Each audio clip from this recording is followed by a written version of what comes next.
창세기 33장 말씀 나누겠습니다. 하나님과 씨름한 야곱은 이제 이스라엘로 이름이 바뀌었습니다. 그리고 하나님의 축복을 받았습니다. 그러나 씨름에서 입은 부상 때문에 다리를 절게 되었습니다. 그렇게 다리를 절면서 분이엘을 지날 때에 야곱이 눈을 들어보니 에서가 400명의 장정을 거느리고 자기에게로 오는 것이었습니다. 조금 전 분이엘의 경험에도 불구하고 야곱은 또 인간적인 계산을 하게 됩니다. 여종들과 그들의 자식들은 맨 앞에 두고 레아와 그의 자식들은 그 다음에 두고 자기가 사랑하는 라헬과 그의 아들 요셉은 맨 뒤에 두었습니다. 어떤 해설서에서 보니까 이것이 서열에 맞춘 것이다 이렇게 설명하고 있습니다. 그러나 자신에게 가장 중요하다고 생각되는 것을 가장 뒤에 세운 것으로 그렇게 보는 것이 더 합당할 것 같습니다. 나에게 소중한 것을 끝까지 내 힘으로 지켜보겠다라는 그 옛적 야곱의 모습이 아직도 남아있었던 것입니다. 드디어 에서와 야곱이 만나게 되지요. 그런데 야곱의 걱정과는 달리 에서의 반응은 의외였습니다. 야곱이 몸을 7번 땅에 굽히며 형에게 가까이 가자 에서는 달려와서 야곱을 끌어안고 목을 어금맞추어 그와 입맞추고 서로 울었다. 이렇게 성경은 기록하고 있습니다. 야곱 입장에서는 매우 다행스러운 결과이기는 합니다만 아니 이렇게 싱거울 수가 있습니까? 야곱은 형 에서를 만나는 일을 얼마나 두려워했습니까? 고민하면서 밤잠도 못 이뤘을 것이고 걱정과 불안이 수시로 찾아와서 가슴을 졸이고 있었지 않았겠습니까? 나름대로 온갖 꾀와 온갖 방법들을 세워서 여러 가지 경우의 수를 염두에 두고 문제들을 해결하려고 했을 것입니다. 그런데 이 모든 것이 아무것도 아닌 것이 된 것입니다. 애초부터 야곱의 고민과 걱정과 두려움은 쓸데없는 것이었습니다. 나에게 닥친 어려움과 문제를 내 방법과 인간의 꾀로 풀어가려 했던 이 모든 것들이 의미 없음이 된 것입니다. 여러분, 세상 사람들은 자신의 목표를 달성하기 위해 혹은 자신의 문제를 해결하기 위해 옛적 야곱과 같은 인간의 방법, 세상의 방법을 의지하고 따라갑니다. 그러나 신자는 그의 삶 속에서 하나님의 계획과 하나님의 방법에 의해 나의 생각과 나의 방법을 깨뜨리는 삶을 살아가는 자들입니다. 신자라고 하면서도 여전히 내 방법과 내 생각과 세상적 가치들을 의지하게 되면 야곱처럼 하지 않았어도 되는 쓸데없는 걱정과 쓸데없는 두려움에 사로잡히게 되는 것입니다. 이것이 신앙적으로나 정신적, 육체적으로나 얼마나 쓸데없는 에너지 낭비입니까? 여러분 32장에서 야곱은 이스라엘로 이름이 바뀝니다. 이스라엘, 즉 하나님이 싸우신다, 하나님이 다스리신다 라는 뜻이었죠. 옛적 야곱은 인간의 꾀와 속임수를 의지하여 자신의 인생을 성공궤도에 올리기를 힘쓰는 삶이었습니다. 그러나 새로운 이름으로 불리는 이스라엘은 즉 교회와 성도들은 하나님의 다스리심과 주권하에 하나님이 뜻하신 바대로 하나님이 이끌어 가시는 그러한 인생인 것입니다. 그런데 야곱이 이스라엘로 이름이 바뀌고 하나님의 축복을 받았어도 에서를 만나야 했던 것처럼 이스라엘인 성도들에게도 여전히 에서라는 산이 다가오는 것입니다. 하나님을 믿어도 문제는 사라지지 않습니다. 하나님이 신자들에게 허락하시는 문제들은 그것을 해결하라고 주시는 문제들이 아닙니다. 해결은 이미 하나님이 해놓으셨습니다.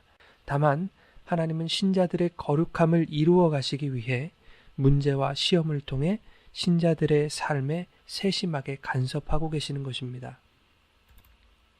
문제와 시험을 허락하셔서 여전히 신자들 안에 남아있는 나 자신을 의지하고 인간의 방법을 추구하는 그 옛 야곱을 폭로시키셔서 신자로 하여금 이러한 나로서는 도무지 해결할 수 없다라고 하는 것을 자각하게 하시려는 것입니다. 그래서 비로소 하나님을 바라고 하나님을 의지해야 한다는 것을 깨닫게 하시려는 것입니다. 그렇게 신자들을 이스라엘로 만들어 가시는 것입니다. 이렇게 깨닫게 되면 야곱의 큰 두려움이었던 그 에서가 달려와서 껴안고 입을 맞추어 진심으로 야곱을 반기듯이 우리가 고통과 절망으로 생각했던 그 문제들이 우리에게 반갑게 달려오게 될 것입니다. 사실 그것은 원래 문제거리도 아니었다. 그것은 하나님이 당신을 끌어안으시고 당신에게 입맞추시는 사랑의 표현이었다. 라고 그렇게 우리를 반겨줄 것입니다. 야곱은 진심으로 맞아주는 형에게 준비한 예물을 전달합니다. 그러자 에서는 내 동생아, 내게 있는 것이 족하니 너의 소유는 너에게 두라. 이렇게 말합니다. 그러나 야곱은 강권하여 예물을 형에게 주죠. 그리고 에서는 야곱과 함께 같이 살려고 그렇게 생각을 했던 모양입니다.